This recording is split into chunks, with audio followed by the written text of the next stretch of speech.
Alright, hey guys, this is Marvel CCG back in the video. In this video, I'm going to be bringing an EXOSISTER deck profile. So I just wanted to update my deck. It's been a while since I've updated it, and this is for the current format.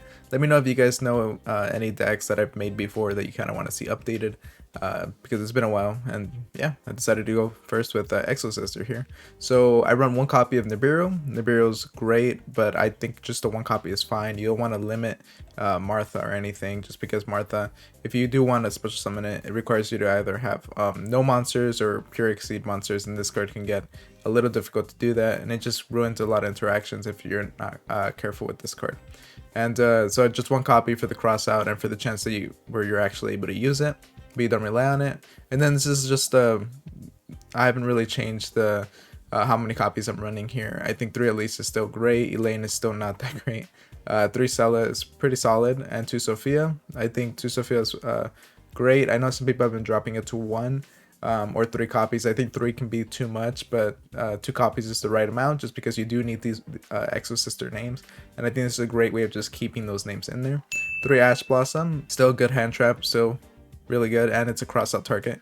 Triple Tactic Talents. This card's great if they try to play during your opponent's during your turn, and they try to punish you in a certain way. Then you can use this, get some value, and this deck can have some weaknesses when they hand trap you, and Triple Tactic Talents can kind of alleviate that a little bit.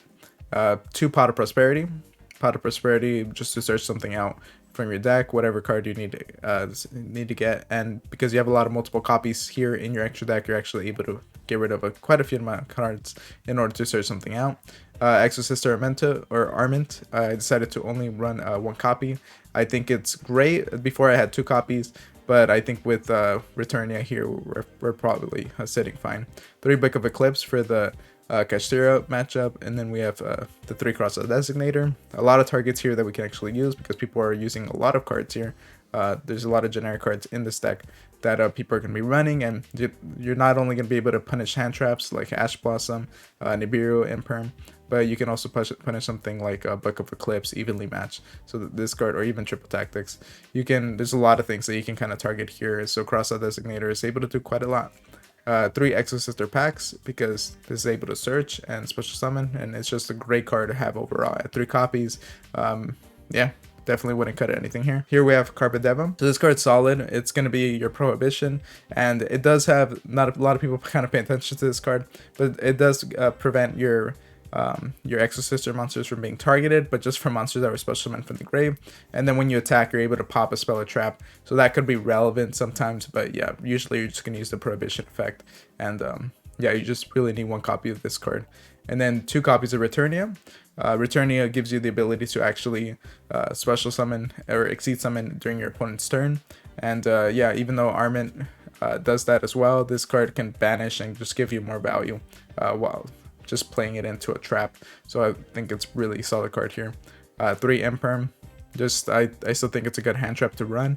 And then 2 Evenly Match, because yeah, if your opponent establishes a board, this deck can struggle sometimes to break it, and some things like Evenly Match and your Triple Tactic Talents, or your Nibiru, this will help you stop your opponent from like building up to that board or breaking it down once they do.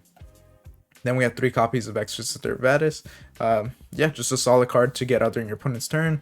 And then it synergizes decently with Armin and stuff. And if you're able to set it down and survives the next turn, you just get so much value from this card. So 3 copies of it, I think, is a must. I do have 42 cards in this deck. So there are some things that I would want to thin out, but I'm kind of struggling here to see what to cut out. And the deck has been working for me. But let me know what you guys would cut out from the main deck. Alright guys, if you guys are enjoying the video, make sure to like, comment, subscribe, and check out the Patreon description down below. And let's go to the extra deck here. So I run 2 copies of Zeus because Kashtira is going to try to target this card out. And Zeus is just a great card that you're going to be consistently able to get out a lot of times, and as this is an Exceed deck, it's just, yeah, why not run 2 copies of this. Magnifica is going to give you the ability to actually finish your opponent, and having a non-target banish, and being able to switch this out for anything. It's anything in your any EXOSISTER monster in your extra deck is solid. So I think 3 copies of it is great, and if they try to target it, you'll still have a lot of copies here, so it makes it untargetable really for Kashtira to go after. Then we have Michaelis. So Michaelis here, Michaelis and Caspatal. These are just great to get your combo going. And Kaspatao is like a big target here, so you're gonna have to try to protect this because that is like their way of just slowing you down from going full combo. And then we have Buguska in case things go bad. You just can sit on a Buguska. And then Asophil. Asophil is great because it's kind of like a Abyss Dweller during your opponent's turn. We can just use it. And there aren't a lot of situations where it's really useful, but that's why you run the one copy, just for when it comes out, it comes up. And Excitation Knight, I think it's just a fun rank 4 to include in here. And yeah, it still does a lot of damage, and I know a lot of people don't consider, but for a rank 4 Exceed, I think it's pretty great. And then 2 copies of Jabreen, because it's an imperm, and yeah, it's just a really solid card, and I think having 2 copies of it is great because there's enough situations where you use it in order to justify its existence here. But let me know what you guys think about the deck profile. Let me know if you guys would want to see anything with this deck, maybe play around with it. I made a combo video. I'm not sure if I'd do like an updated one because there aren't that many like new cards for the combos. But yeah, just let me know what you guys think. Make sure to like, comment, subscribe, and all that, and I'll see you guys next time. Thank you for watching.